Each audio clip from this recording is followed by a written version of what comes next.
Good morning, people.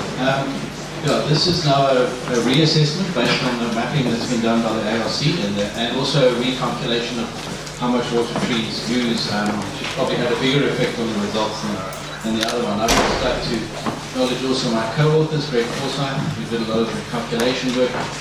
Acacia and Mark Gash, who gave me a lot of input in trying to come up with better models for water use. Yeah, that's good. Just a quick outline, introduction, talking about some of the basic requirements for a model. Some progress has been made in the interim, then some of the results, summary and conclusion. The last national level assessment of impact was published in 1998, a Basel study. The total area invaded was 10.08 million hectares, the condensed equivalent was 1.7 million hectares, and the reduction in mean annual runoff came to about 3,300 million cubic meters per year, or almost 7% of pre-development runoff. In other words, how much runoff we had in this country before we started irrigating and putting more water into cities and mines, etc. It was based on a single biomass model which worked in millimeters. So even if there wasn't actually that much water in the catchment, the model would predict that you could use that much water. The second important concept to understand with the model is that the model works in terms of incremental flow change. So what Water Affairs and everyone is planning around is how much water flow has changed from the original condition. So when we talk about the amounts of water, it's a relative amount of water. So that 3,300 million cubic meters per year across the country is the difference between what the natural vegetation would have used and what the aliens used. It's important to understand that because you have to have some base reference to work from. You can't presume that what was there didn't use any water.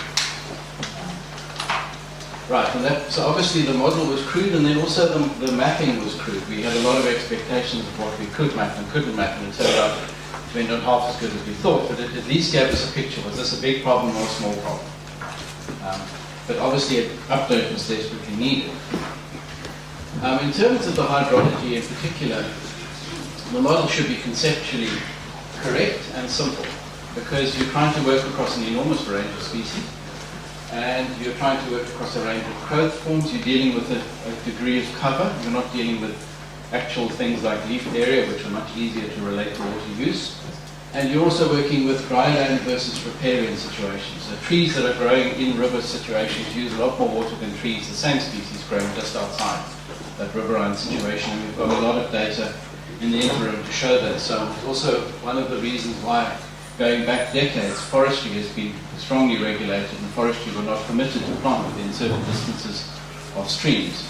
It's because of that, in known fact, the trees use more water. The other thing you have to deal with is you have a very wide range of climatic conditions across the country, from winter rainfall to summer rainfall, from very high rainfall to nearly desert. We also had to be able to use readily available data, and it had to be appropriate for working for water regional scale and for national scale analysis. It's not intended to be used, you're not supposed to go and I'll say, this is precisely what's happening in my quaternary catchment. That's neither the aim of the mapping of the invasions or the aim of this exercise. So if we talk about species and growth forms, you obviously have a huge variety. That's Acacia saligna on the Cape Flats. This is a river with Eucalyptus growing along it. This is poplars growing up against the cliff in the Free State. Often poplars were planted on springs because people wanted wood to make roof beams with, and there wasn't anything else straight enough and grew fast enough to replace poplar. Wattles along rivers, Arindodonax, about which you've heard quite a bit, in the Hayes River, and here a mixture of Hakea and pines on the periphery of the state. We also had to be able to deal with variability across landscapes, and I'm quite glad I included this after Francis's talk yesterday, because this shows very nicely how evaporation, there on that scale, up to about 1,200 millimeters a year down to zero, varies across this landscape in the Western Cape. So this actually is the Berg River, going all the way down here, and you can see how it's been picked out. It's having high evaporation, even though this is quite coarse resolution data. This river system here stands out clearly, as does the Fulbach Valley and some of these other areas. But we need to be able to deal with this kind of heterogeneity in the landscape in some way or other. So what was the progress in the interim? First of all, we refined the original biomass model. So It still works largely with growth form categories, but we now work with proportional flow reductions. So if there's not that much water in the landscape, you can't use more than it, because you can only go for 100%. We also deal with dry land and riparian in a more sensible way than we did before, and that recognizing that the dry land availability, the water availability, that incremental flow reduction is that mean annual runoff. You can't use more than that, except maybe in very limited areas. The riparian, water availability is generally greater than MAR. They're growing along the river, even if it's a seasonally dry river, there's still water in that riverbed to use, especially for deep-rooted trees. And then we've collected a lot of additional data. I'm not going to go into that, but there's a table in the report that I'm working on which documents that. But there's quite a lot of information. Again, not enough information by any means to make me really happy, but a lot more information than we had in 1998. And then we also have the new mapping of invasions, which at least applied a consistent approach. It has focused on the moister part of South Africa, as I'll show you in a minute. And it's also mapped a limited number of taxa. We had about 180 taxa that we mapped in the first part work, and this one is focused on a limited number, but they are the key water users by and large. So what do the results look like? Well, here first of all is the mapping that was done for this National Invasive Alien Plant Survey, just in case you're worried about the warning. And this shows the primary catchments around the country, in other words, the key drainage areas, which also form by and large the basis of the water management areas that WAC nationally work with. And what's important here is to pick up they did not include the Kruger Park in part of their mapping. And this here boundary basically divides the arid regions of the country from the moist regions of the country, except largely for this section of the upper coast. So this is the area that was actually mapped. This area was not included in the map. It's important to bear that in mind, especially with some of the later figures, where we get quite startling amounts of invasion for this catchment here and this catchment here, despite the fact that only a proportion of, very small proportion, for example, of the Orange River system was actually mapped. So what do the reductions look like when we've been through all this exercise? This is the percentage reduction, and you can see that it varies a lot between quaternary catchments, but one of the key things that comes out of this is still the Western Cape down here has obviously been quite heavily affected. The catchments in the Neisen and Tsutsukama area come out, largely because of pine invasions in the mountains, come out as having a large effect. And also up the east coast, we always knew that we didn't map particularly the former Transkei and that part of the Eastern Cape very well, but now this mapping of the Kotze has confirmed that. And also that the southern part of KwaZulu-Natal and the northern part are more invaded than we mapped with the original Fastbell data, and I'll show you the comparison in a moment. But one of the things that does stand out is we're still looking at quite high reductions. Even though I'll discuss in a minute why it's lower and what the numbers are, we're still looking at catchments where we effectively reduced the runoff by more than 25% of that original number. If you place that in the context of the fact that we're actually using a lot more of the water from those catchments now, it actually becomes quite a significant effect. And one of the next stages for this analysis is actually to try and look at what are the implications for yields from our dam systems in the country. So here I put up a comparison. So this shows the first dot on the top and the new data at the bottom. This is in terms of the condensed area, how much area was invaded. If you take the 100 hectares is 75% invaded, it's equivalent to 75 hectares, 100% invaded. Mathematically, obviously not physically, but mathematically. So it makes a convenient way of comparison. So this is the condensed area, and some of these, obviously these catchments are different sizes and different degrees of them were mapped. So basically, what we do find is that some of the areas shown by Fastbell as being more heavily invaded than are shown by Kotze. Part of that was that we overestimated in the Fastbell, particularly how much of the Eucalyptus plain was invaded. There was a lot more that had been converted to farmland, which people mapped as invaded than we realized at the time.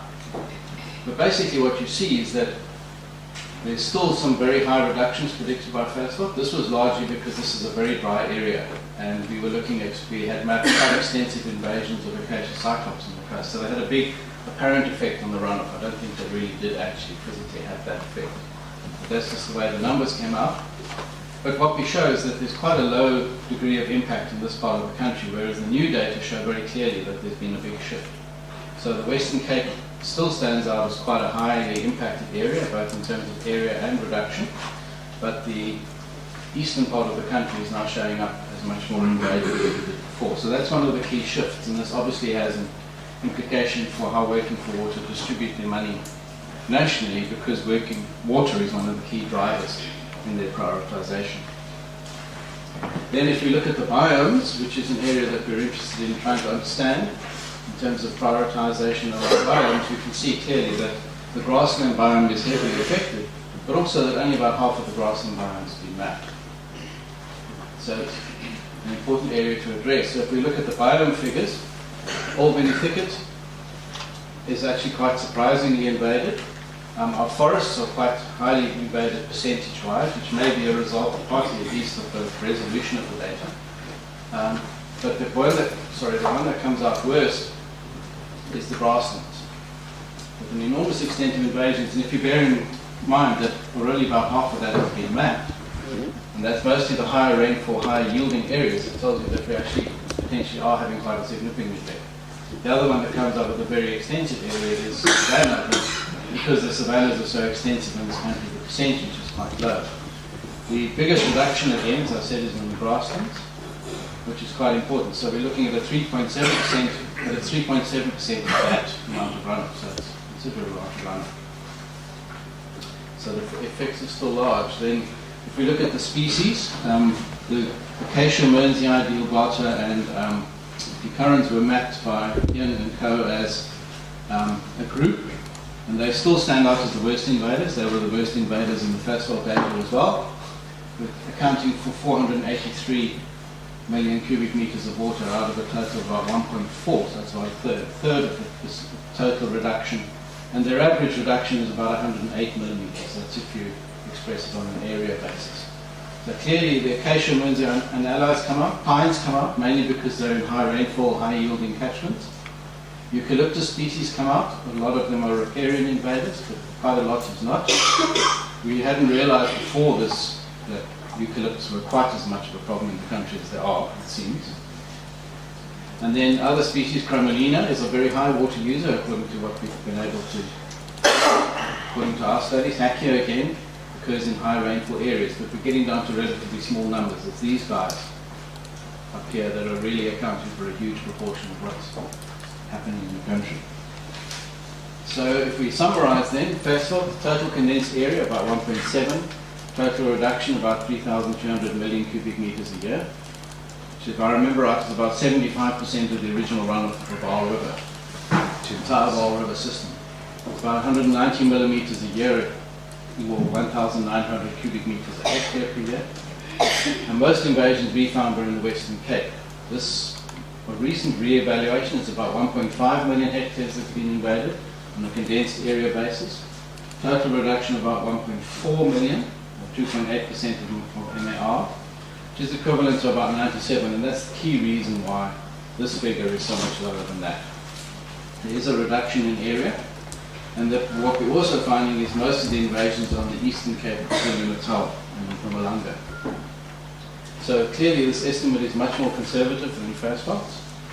We believe that we are underestimating the riparian invasions, and I still need to do some more calculations on that. Semi-arid and arid areas were excluded, which includes the riparian invasions in those areas, and anyone who's been up in the Northern Cape and looked at the Vaal River, Orange River system would just see it. Stacked of invasions, great invasions going on there. But even this reduced impact is still a substantial impact in a water-scarce country. And the invasions have not stopped increasing, and they won't stop increasing. So the less we do about it, the more of a problem we'll have to deal with in the future. It's not like something we can fix a dam and get more water, because if the water doesn't get into the dam in the first place, you have problems. And then lastly, just thanks to colleagues and co-authors, and also to Working for Water for funding this study. Thank you.